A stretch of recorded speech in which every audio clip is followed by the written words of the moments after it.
In this video, I'm going to show you how to see all tables in Oracle SQL. So this is actually quite simple and quick, just follow along.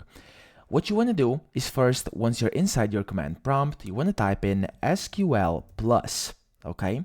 Then once you type that in, you want to press enter, so SQL plus and then enter. And then after that, it will ask you for your username. So you want to put in your username, whatever it may be. I'm going to put in Max. And then it will ask you for your password.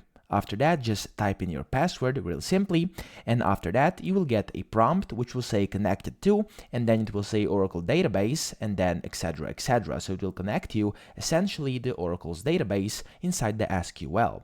Then it will give you an option to type further, and what you want to type in, this is the most important part, is this. You want to type in select, and then spacebar, table underscore name, and then spacebar from, and then you want to put in user underscore tables.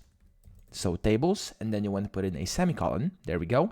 So select table underscore name from user underscore tables, and then a semicolon, and then you want to press enter, and it will give you the names of all your tables, and you'll be able to see all the tables inside the Oracle SQL. So that's pretty much it. I hope this video helped you out, and if it did, please subscribe to the channel and help me out as well.